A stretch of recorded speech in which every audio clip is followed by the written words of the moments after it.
تو وہ خواہشات اس کو لے چلتی ہے۔ علی بن ابی طالب رضی اللہ عنہ کے مشہور قول ہے، وہ کہتے ہیں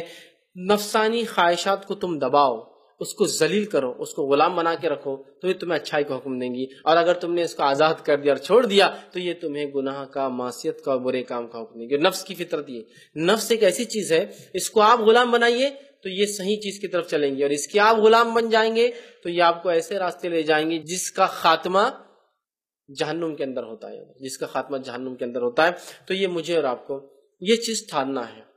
یہ چیز کا عزم کرنا ہے کہ یہ جو خواہش والا بت ہے نا، اس کو ہم کو توڑنا ہے، اس کو ہم کو ختم کرنا ہے، یہ شرک کی قسم ہمیں نہیں کرنا ہے، ورنہ آج خواہشات ہمیں لے ڈوب رہی ہے۔ یہ خواہشات نہیں ہمیں قرآن سے دور کیا، یہ خواہشات نہیں ہمیں حلال سے دور کیا، یہ خواہشات نہیں ہمارے رشتوں کو خراب کیا، یہ خواہشات نہیں شریعت نے دینے کا حکم دیا تو ہم نے روکنے کا اور جمع کرنے کا معاملہ شروع کر دیا، یہ خواہشات یہ جو ہمیں کھلے قرآن کے احکامات کے خلاف کرتی ہے، یہ خواہشات یہ جو کھلی سنت، واضح سنت ہے کہ یہ عمل کرنا ہے، ہم اس سے پیچھڑتے، یہ خواہشات یہ جس کے پیچھے پڑھ کر ہم نے جو ہے شریعت کو بالائے طاق جس کو بولتے دور کر دیا اور ان کو اپنے سینے سے لگا لیا، اور یہ خواہشات وہ ہے جو دنیا میں جو ہے فتنے اور فساد کی وجہ بنیں گی، اور یہ خواہشات وہ ہے جو آخرت میں جہنم کے عذاب کی وجہ بنیں گی۔ تو ہمیں چاہیے اپنی خواہشات کو شریعت کے ماتحت کرے، اپنے اندر تقویٰ پیدا کرے، اپنے اندر اچھائیاں پیدا کرے، اپنے آپ کو قرآن اور سنت کا متبع بنائے، اپنے آپ کو شریعت کا متبع بنائے، ایسا متبع اور تابع کر دے کہ جو میرا دین، میری شریعت، میرے رب نے حکم دیا، اس کے رسول نے جیسا کیا،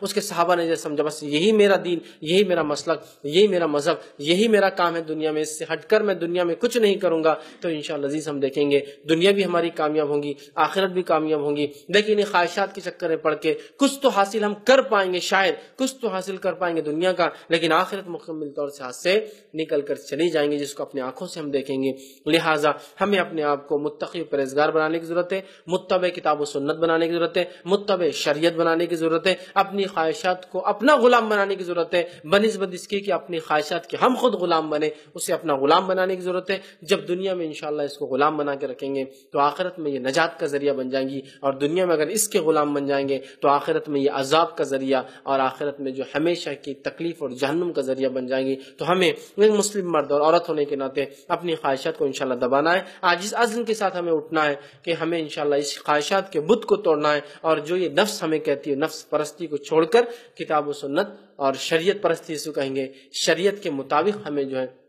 کام کرنا ہے، تو یہ ہمارے لیے بہترین چیز ہے، ورنہ اس دنیا کا بھی نقصان ہمیں اٹھانا پڑے گا اور آخرت میں کیا ہوگا